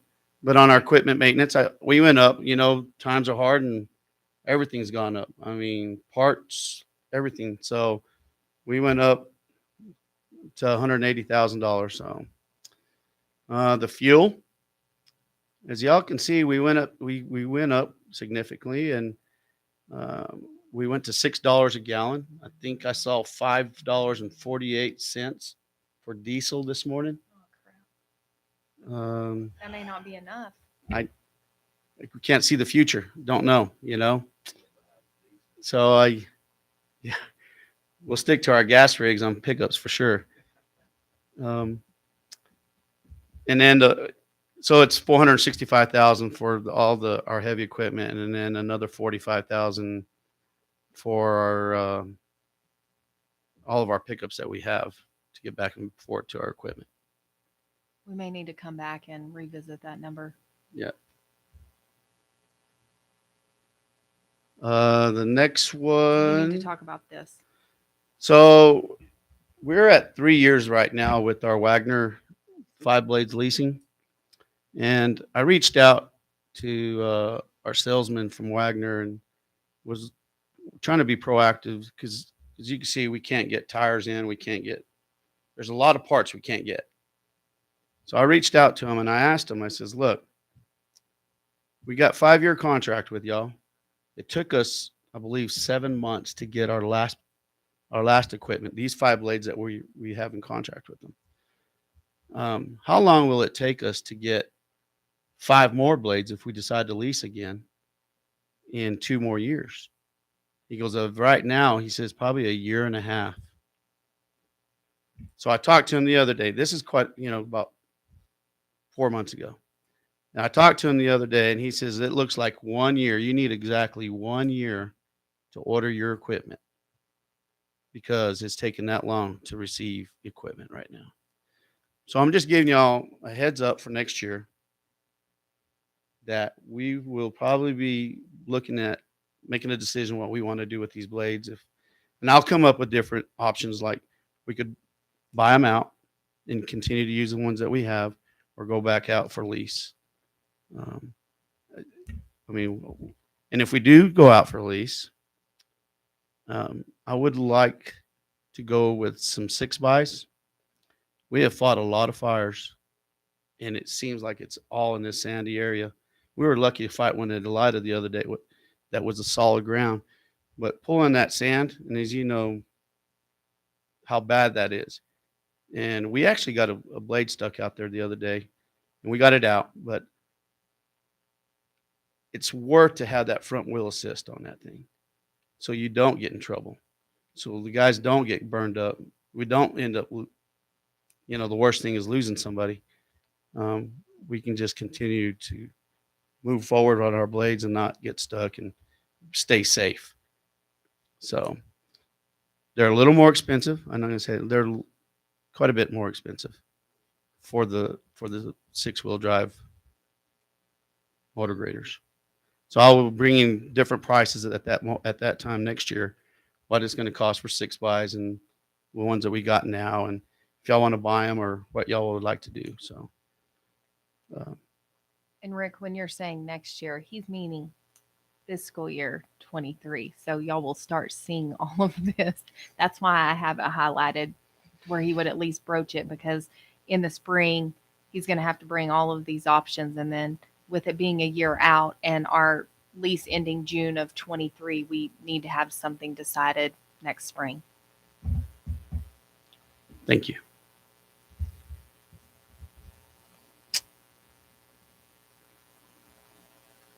Utilities. So for both buildings, you can see a big jump there. I don't know what the bills that came in. We just guessed. I'm guessing, or we got a pretty good No, idea. Lily doesn't guess.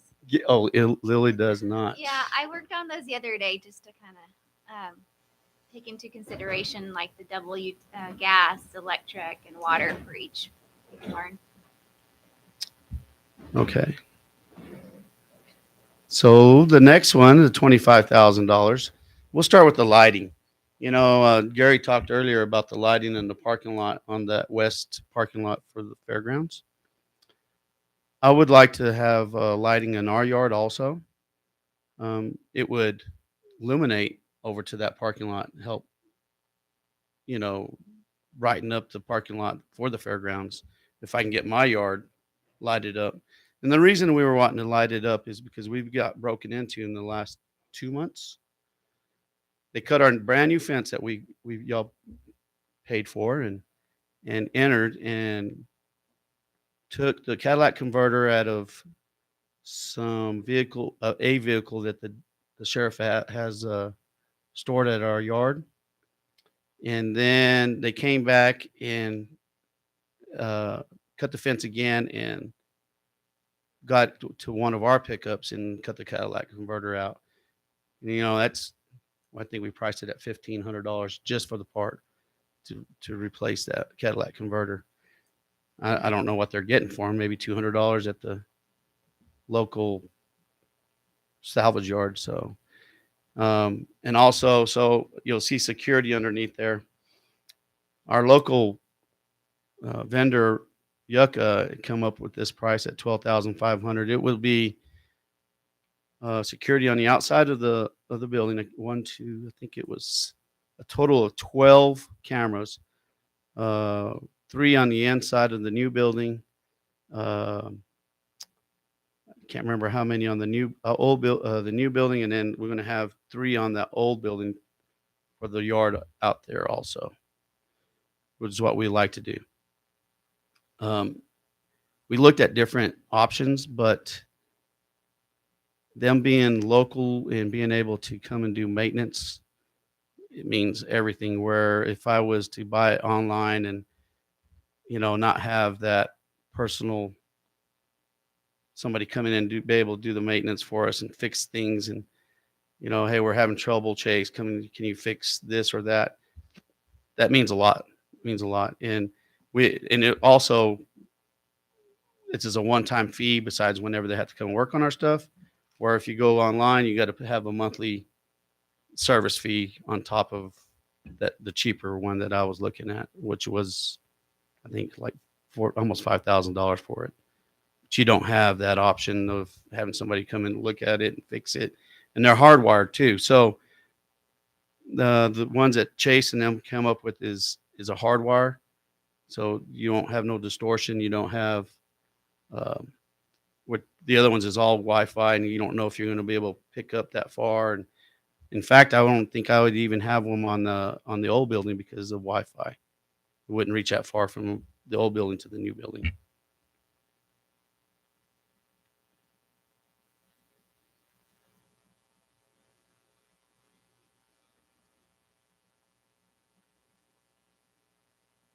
All this is just, so we left the revenues up top blank, but the expenditures are blank too, depending on what the grants, if we receive the RAID grant, if we receive the TPF grant, and what funding we receive from LGRF. So those two are, it's hand in hand. Whatever the revenue is will be the expense. But I wanted those highlighted so that y'all saw, right now we don't have anything. We're still waiting on awards.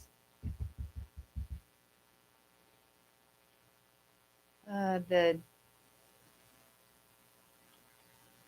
same as for the capital outlay, like he covered the 300 from the capital outlay. And I guess that's actually, was it 21? It should be 22, It's 22. and then Yeah, next that's year is right. 23. Yes. And then down here, okay, we did not move your vehicles over. You said you were trying to figure out where they were at on the delivery. So I tried calling him 3 or 4 times, and Mr. Beltran does not answer his phone. So it does not sound good. We have 2 pickups that we've ordered for months now, and he claimed that we would see him at the end of this month of May. I'll continue to try to get a hold of him, Amber. That's all I can say. See where they're at with those. and you have in all your small equipment, correct? Didn't you go ahead and order in all I the ordered small outfit stuff? So That's okay. So everything is in on that for those pickups. It's just the 2 vehicles from here. Yes. And again, the PO was issued like August. So, okay. So this here is the skid steer that y'all actually asked for money for out of capital outlay, ICIP. There's 100,000 there for it. Correct, Amber? Am I saying that right? And then the 80,000 will be what we're really looking at. The machine itself is 130, I think, with the attachment. It's 130,000 with the mulcher. And then I'm also asking for that low profile tandem dual flatbed gooseneck to haul that piece of equipment, which is another $50,000 for that.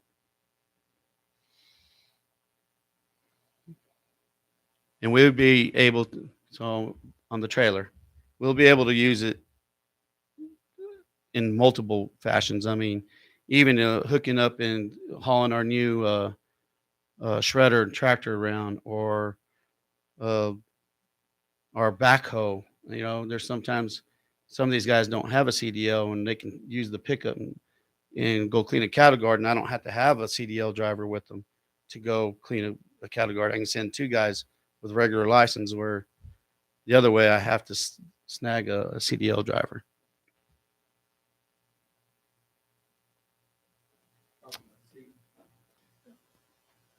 CDL drivers. I know I'm about termed out, but I was wanting to give Amber and Ricky and fellow commissioners something to think about. There is a school here in Clovis now for CDL, and with the new governor's deal, I think they're going to be able to cover a lot of the expenses. It may be well to go up there, and I don't know. I'm involved in a lot of trucking stuff, and there's a lot of these companies are paying for the schooling, but they're guaranteeing those people a job when they come out. We was just talking about how shorthanded we was. If you'd like a number to some of them places, I'd be Yes. willing to. Because I know there's a lot of kids. You can't really drive out of the state till you're 21, but some of these 18, 20-year-old kids can get their license and Well, and I start working for the county. And I also have a few guys that would like to do the CDL, get their CDL to be able to become an operator 3, because as long as they don't have a CDL, they don't become an operator 3. They can just get as high as an operator 2, but it's a incentive. There's It's an incentive. one school I'm pretty sure of right now at the college, and I know of another one that's coming soon, right? Clovis. So. And we are working. So we, one of the other things with this parking lot enhancement over at the fairgrounds that we're able to do with the micro seal that's going on there, and talking to Rick's concern was there was a local entity that was using the airport for CDL type stuff, and they are no longer able to utilize that. So they were needing a space, and they called about the fairgrounds, and I called and spoke with Mr. Lovato and Mr. Spinks, like, hey, is there any area we can look at? I mean, we are facing a shortage of CDL. So is there something we can do? And Rick thought that those parking lots would be perfect. I was concerned about, the turning and how that worked. And obviously we don't want to tear anything up. But once they have the micro seal on there, and then they said that they weren't loaded, and the turning radius and the overall load requirements for it, or Rick felt comfortable with the demand that could be placed, but at least then they could have a location to do this CDL type stuff, and they pay per test. So again, it's not free usage of it. They would pay for each CDL person that goes through and tests through their program. So we are trying to help some of the local entities that are trying to put together some of those testing locations. So I was a little worried about the parking lot, it being chip seal, because it's so porous. When it gets a little hot and they start twisting on it, it may wrinkle it up.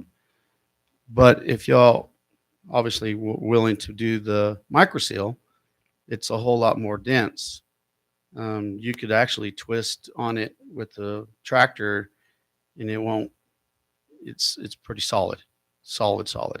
And you probably been down road 8 and didn't see no marks with your tractor. No, and what you did out here on University and stuff, yeah, I come in and out with my semi all the time loaded, and it doesn't tear up any. And all your schools, they do not use loaded equipment or loaded trailers or nothing. So I think if you want to use the fairgrounds after you micro seal it, I think you'd have to have it micro sealed. But that would be a great opportunity for some of the local people to have a chance to go drive and not have to leave the community. Correct.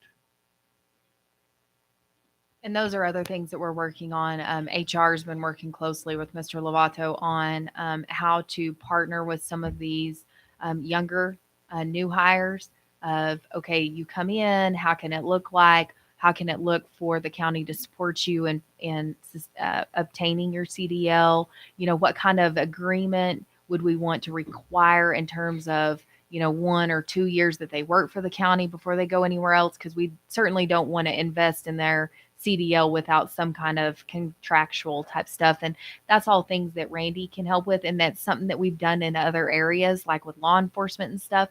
So they are looking at those. I know he's talked with Sean several times about how that can look to support. You've got a few openings right now. Feel free to share. I do have a few. We filled one in. Now we're down to 3. So we did fill one. He's coming in on the 18th. And then the other 3, we continue to look. It's very, very difficult out there to find anybody. The struggle is real. I don't know what to do. We've done everything. We've put it out in the radio. Sean's been to several what do they call those? Job fairs. Job fairs. So we hope that we'll find somebody and soon. But right now we're down to 11 guys. And as you know, it's dry right now, so we're not doing a whole lot of good in blading. So 6 of them guys are building roads. I got one of them stacking, so that's 7. And then Juan is actually working on our parking lot right now, and I'm here. And then Pete is actually hauling some black material into our parking lot. So we're not doing much other than, I think next week we'll clean some trees up on Road 8. I was gonna get with Amber.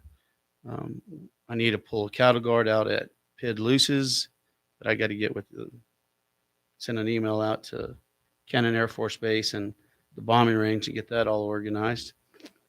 But we're busy, super, super busy with the short hands that we got, cutting trees.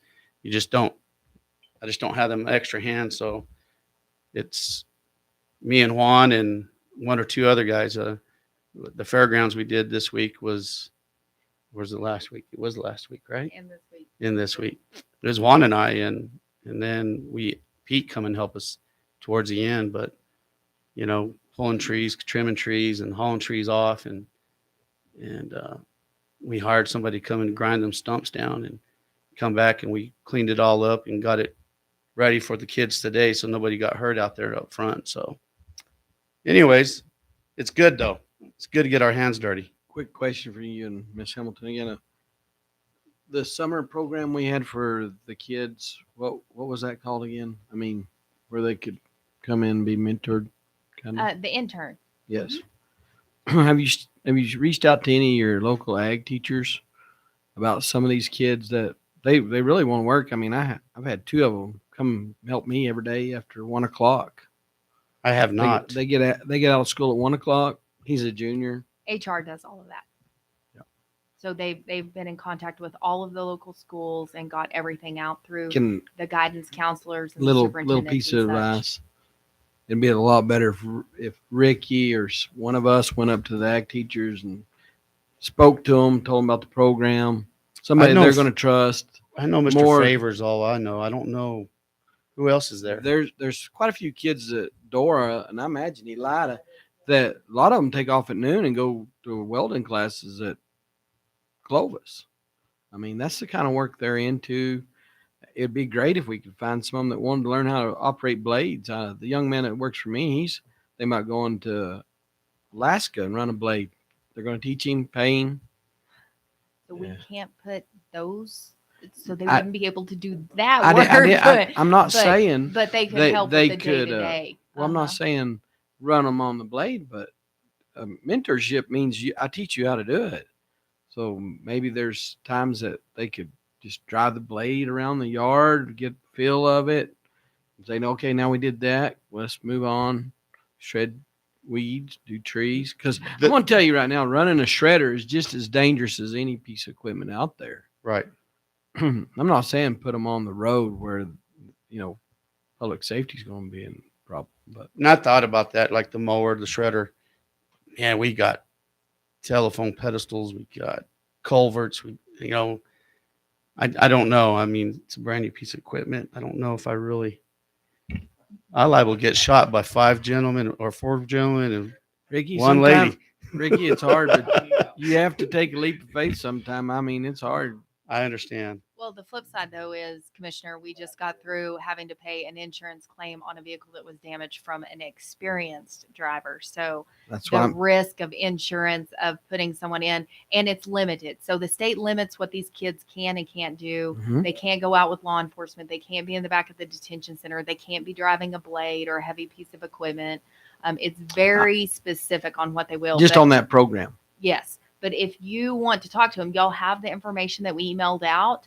that we sent out, to everybody on the list, talking about the program and what we're looking for and everything. I know we've had kids sign up. We have room for up to 50. I don't think we're at 50 yet, but we have close. I know Sean's thinking, I think we're in the 30s, maybe. I'll double check during lunch. Some of the But we are problem is, moving. I mean, these young boys come help me. I know they want to drive the tractor. They want to drive the swath. They want to do the fun things. Well, when we're cleaning shop, they're not happy at all, or they don't like moving pipe.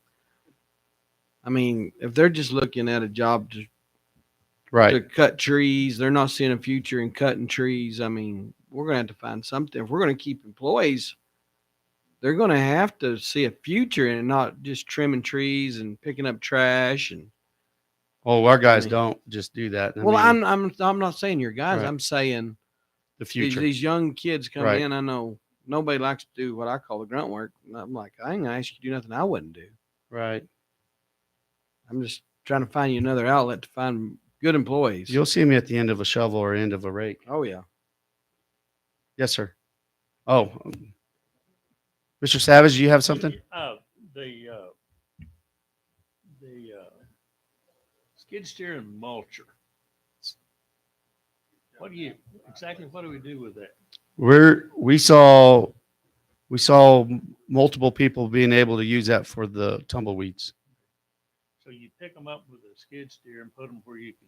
No, The gonna- mulcher is a shredder, but they're called mulcher, Rod. And it's got a big, heavy-duty blade and gearbox in it. So like if you're in the bar ditch, the little sapling, take off. Mine I bought, take off 2.5 inch sapling. It's mounted on the. It's on the front of the skid loader. Okay, so it's one piece of equipment. It's not a skid steer. Yeah. And a mulcher. Yeah, it It's is. just one piece of equipment that does It's it an all. attachment. It's an attachment that goes on the skid. Okay. So the skid steer will come with We the can just bucket. Drive it down the bar ditch and Yes, mulch sir. up the tumbleweed. Yes, sir. That's our pipe dream. It works good. And you said that, and I had a guy in Clovis tell me the same thing. He said it's the most wonderful thing.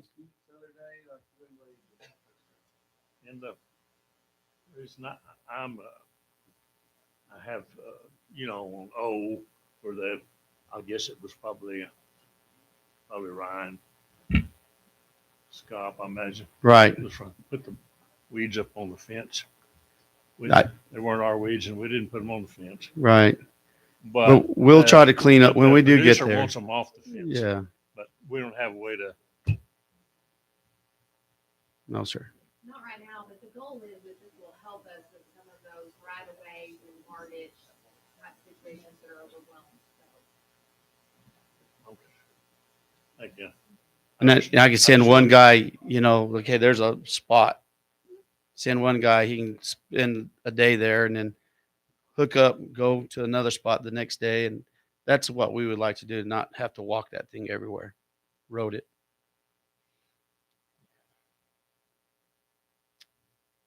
You're gonna work that thing. Oh, I know. It's going to have a lot of hours. Clean Caligard is gonna be your best friend.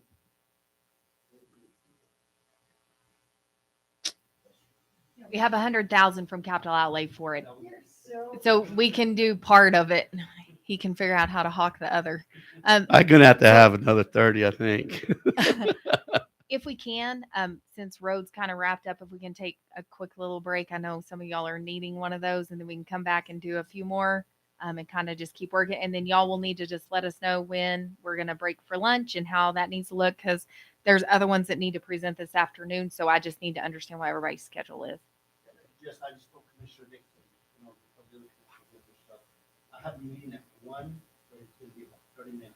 So I can take my lunch at 1, or I will do that. Just FYI. You need to make a note. So maybe we can do go to about 12, 12:30, and then break for lunch and come back at 1:30 or something like that. I could be late. I'm Whatever's the pleasure of the commission, I just need to get that meeting. I can do whatever. It doesn't have to be- I do need to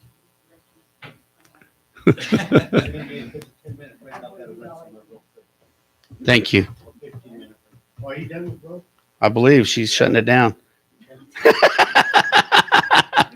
Yes, I'm done.